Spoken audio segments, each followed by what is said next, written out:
खास विशेषज्ञ अजय बग्गा साहब भी आज हमारे साथ कार्यक्रम में हो रहे हैं शामिल। बग्गा साहब, स्वागत है सर, गुड मॉर्निंग। बड़े दिनों बाद आपसे मुलाकात हो रही है। वैसे तो मैं ग्लोबल मार्केट्स में भी बहुत कुछ पूछना है आपको, लेकिन पहले शुरुआत पेटीएम और इस तरह की आज की लिस्टिंग से ही करना चाहूँगा। इंडिया का सबसे बड़ा आईपीओ हमारी दुनिया हिंदुस्तान तक ही सीमित है ना, इसलिए दुनिया निकल गया। हिंदुस्तान का सबसे बड़ा आईपीओ 15-20% नीचे लिस्ट हुआ है सर, क्या कहेंगे आप? जी, पहले ही दिख रहा था इतना बड़ा आईपीओ था, और जो जिस लेवल पे इन्होंने लोगों को शेयर भी दिए, कुछ डिस्काउंट दे देना चाहिए था। जिस तरह से लास्ट दिन तक पता नहीं चल रहा था कि क्यूआईबी कितना भरेगा, तो मेरे को लगता है कि थोड़ा मर्चेंट बैंकर्स भी लालची रहे और मैनेजमेंट भी लालची रहा। अब देखिए, ये जो ट्रेंड पूरा है अनिल जी, इसमें से नया कोई टेस्ला निकल के आएगा, कोई अमेज़न निकलेगा, कोई एप्पल ज़रूर निकलेगा, बट ये प्रॉफिटलेस प्रॉस्पेरिटी है कि लॉस मेकिंग कंपनीज जो अभी तक प्राइवेट इक्विटी वाले चला रहे थे आपस में, वो अब ये पब्लिक मार्केट्स में ला रहे हैं। और अनफॉर्चुनेटली रेगुलेटर ने भी इनको खुली छूट दी है।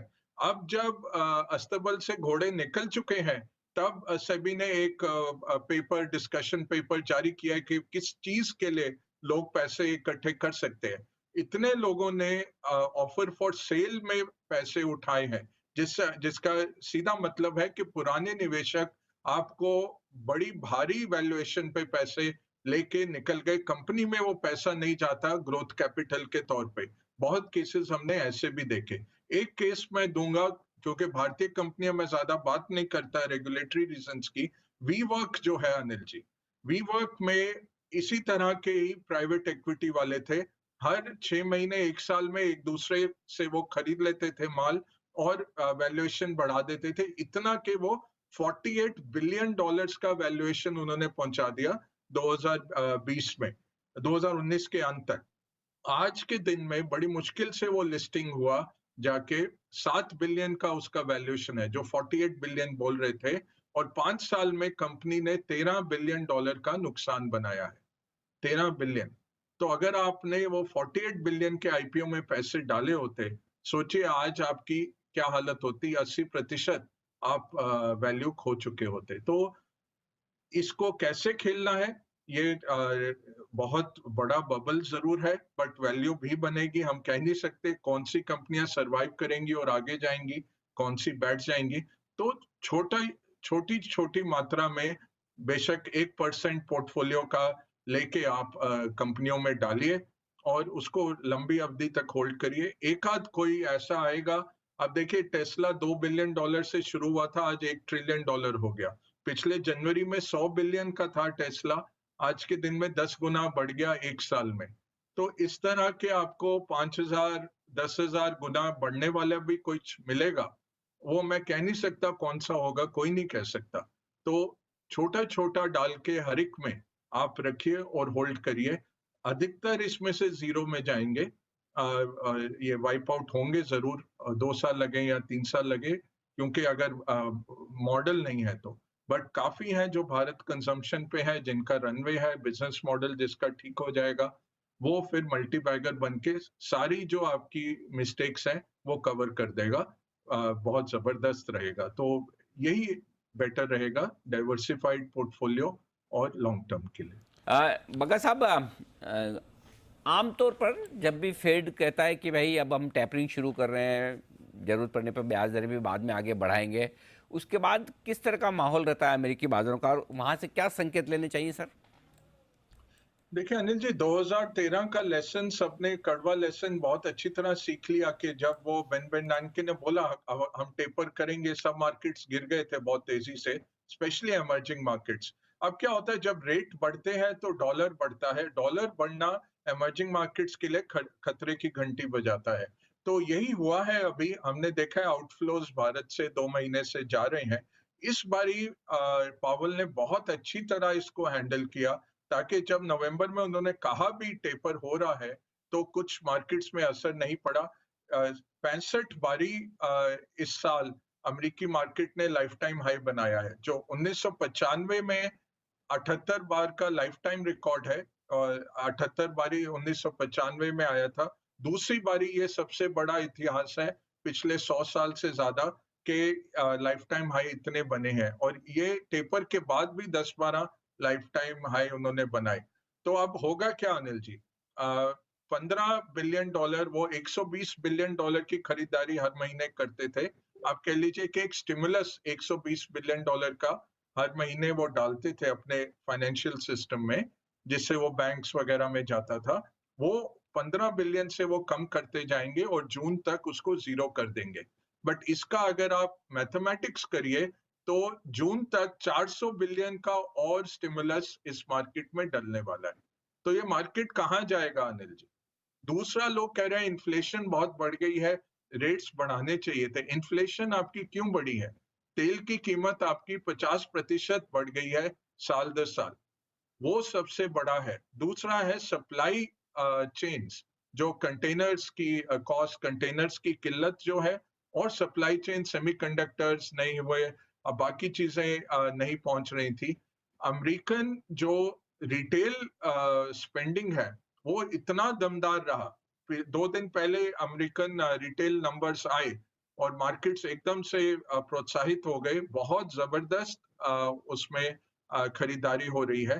सेंटिमेंट सर्वेज जो है वो खराब है, बट असलियत अगर आप देखें ग्राउंड पे, अमेरिकन कंज्यूमर खरीद रहा है।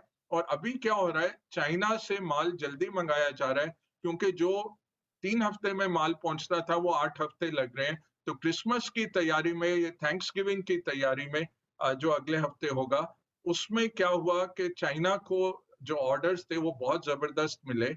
उससे कंटेनर्स की जो किल्लत चल रही थी वो और खराब हो गई, और ये सप्लाई चेन का पूरा एक बट्टा बैठ गया। ये जो इन्फ्लेशन है ये अगले साल तक काबू में बहुत आराम से आ जाएगी। मुझे नहीं लगता कि ये इंटरेस्ट रेट्स बढ़ाएंगे। मार्केट के लिए क्या अभी डर है? इमीडिएट क्या है? इमीडिएट है कि फेड का अगला चेयरमैन कौन रहेगा। फरवरी में जिम पावेल रिटायर होते हैं, उनका कार्यकाल समाप्त होता है। तो पहले लग रहा था कि वही बनेंगे। अब एक प्रोबेबिलिटी है कि एक और महिला है उनके साथ, ब्रेनार्ड करके, वो शायद आ सकती हैं। बट अभी जो प्रिडिक्टिंग मार्केट्स हैं अनिल जी, वो कह रहे हैं 70% पावल, 30% मिसेस ब्रेनार्ड का हो सकता है प्रोबेबिलिटी। वो थैंक्सगिविंग के अराउंड बाइडेन ने बोला कि वो घोषणा करेंगे, तो अगले हफ्ते तक वो घोषणा आ जाएगी। तब तक थोड़े मार्केट साइडवेज हो सकते हैं। अगर पावल रहते हैं कोई रिएक्शन नहीं है, मार्केट उसको वेलकम करेगा। अगर ब्रेनार्ड आती हैं, वो ज्यादा डविश है। वो कह रही है मॉनेटरी पॉलिसी डविश रहनी चाहिए लॉन्गर के लिए, तो डॉलर गिरेगा, हमारे लिए अच्छा है, और इंटरेस्ट रेट भी यूएस में और गिरेंगे। तो ब्रेनार्ड आती हैं तो और भी अच्छा है, पावल रहते हैं तो कोई इतना इम्पैक्ट नहीं है। और आखिरी चीज जो रहेगी, 15 दिसंबर की उनकी डेट सीलिंग है, वो बढ़ानी है। उन्होंने 480 बिलियन का एक प्रोविजनल दिया था, कंडीशनल अप्रूवल जेनेट येलन को, उनकी जो वित्त मंत्री हैं। वो 15 दिसंबर तक उनके पैसे खत्म होते हैं, तो उसके चलते थोड़े रेट्स बढ़ रहे हैं यूएस में। वो नॉर्मल रहेगा एक आध दिन और फिर बढ़ा दिया जाएगा। कोई नहीं चाहता कि सरकार रुके।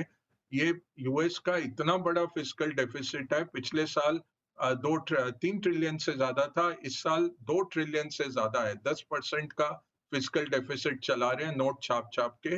वो कोई उसका अंत नहीं है, ना उनके पास रेवेन्यूज है। और एक चीज जो मार्केट भूल गया है कि टैक्स नहीं बढ़ रहे। टैक्स केवल बढ़ेंगे 10 मिलियन डॉलर जो साल में कमाते हैं, हमारे बंसल जी जैसे लोग हैं या आशु जी जैसे हैं।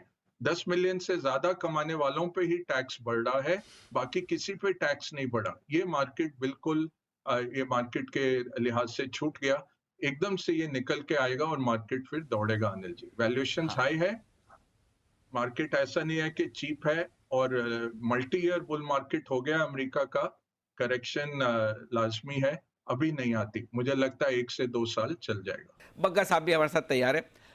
बग्गा साहब, ग्लोबल मार्केट्स अब थोड़े ढीले सुस्त होने लगे हैं, जो मतलब एकदम तेज दौड़ लगाने के बाद रुके हैं। तो क्या समझा जाए, मार्केट का मूड माहौल ठीक है, कुछ बड़े करेक्शन की तैयारी तो नहीं, डर तो नहीं इन्फ्लेशन वगैरह का? थोड़ा कॉन्फिडेंस दे दीजिए सर। देखिए अनिल जी, कह तो नहीं सकते इन्फ्लेशन तो बढ़ रहा है हर पूरे विश्व भर में। बट लिक्विडिटी बहुत जबरदस्त है। आप अगर फेड की बैलेंस शीट देखिए तो 2007 में फेड की बैलेंस शीट $1 ट्रिलियन थी, आज $9 ट्रिलियन हो चुकी है। मतलब $8 ट्रिलियन के नोट छापे गए अमेरिका में। इस तरह की लिक्विडिटी है। पिछले साल की लिक्विडिटी अगर आप देखें 2020 में $27 ट्रिलियन विश्व भर में इकोनॉमीज में डाले गए, लोगों के जेब में डाले गए। तो अगले साल क्या बचाएगा मार्केट्स को? अमेरिकन कंज्यूमर के पास लगभग $5 ट्रिलियन एक्स्ट्रा पड़े हुए हैं, जो पिछले 10 साल में एक्यूमुलेट हुए हैं, और ये खर्चे में आएंगे। तो ओवरऑल आप देखिए अर्निंग्स अमेरिका के मार्केट की, अगर इस तिमाही के, तो 37% अर्निंग्स बढ़े हैं, 13% टर्नओवर बढ़ा है। क्या ट्रबल क्या है? वो है इन्फ्लेशन। दूसरा है चीन में क्या करना चाहते हैं। जी जिनपिंग अब लाइफ टाइम प्रेसिडेंट बन चुके हैं इस पिछले हफ्ते के उनके कॉन्फ्रेंस के बाद। तो वो कॉमन प्रॉस्पेरिटी की बात करते जा रहे हैं। जो इनइक्वालिटी आई है इकोनॉमी में, उसकी बात करते जा रहे हैं। तो कुछ वॉल स्ट्रीट के जो विशेषज्ञ हैं वो कह रहे हैं अब चाइना इतना गिरा है इस साल, तो अच्छा माहौल है अभी इन्वेस्ट करने का।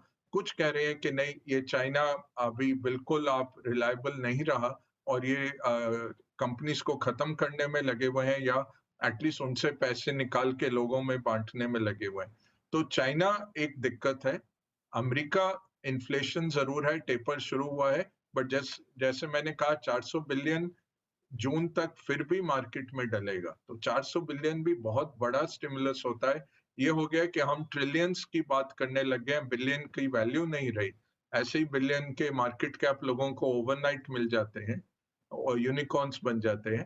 तो पैसे की कदर जरूर आएगी। वैल्यूएशन वाइज भारतीय मार्केट थोड़ा ऊपर है, और काफी फॉरेन ब्रोकरेजेस ने एक ऐसी रिपोर्ट्स लाए हैं कि ओवरवेट से थोड़ा कम या न्यूट्रल या अंडरवेट लाए हैं भारतीय मार्केट को। मेरा जो सोचना है, नजरिया है कि बजट एक बहुत बड़ा कैटलिस्ट रहेगा हमारे मार्केट्स के लिए। ये मार्केट्स वॉलेटाइल जरूर हैं, बट आप लिक्विडिटी पोजीशन देखिए भारत में या ग्लोबल मार्केट्स में, वो बिल्कुल बरकरार है। लोअर लेवल्स पे लोग आ रहे हैं खरीदने के लिए। इस तरह के करेक्शन अच्छे हैं, मार्केट में भाप निकलती है।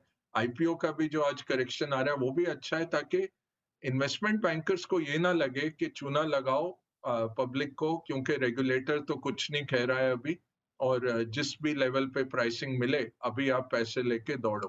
तो ये अच्छा है जब आईपीओ मार्केट में भी इस तरह की करेक्शन आती है, तो थोड़ा सा लोग चौकन्ना हो जाते हैं।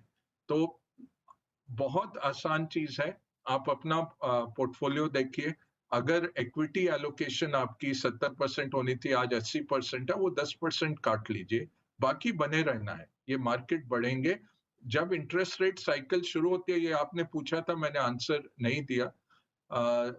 जब इंटरेस्ट रेट हाइक साइकिल शुरू होती है, 12 महीने तक अमेरिकन मार्केट बढ़ता है, और 24 महीने तक लग जाते हैं जब तक थोड़ा करेक्शन आना शुरू होता है। तो अगर हम टेपर को मान लें कि नवंबर का टेपर जो शुरू हुआ वो रेट हाइकिंग साइकिल की शुरुआत थी, तब भी आपके पास 2 साल बनते हैं।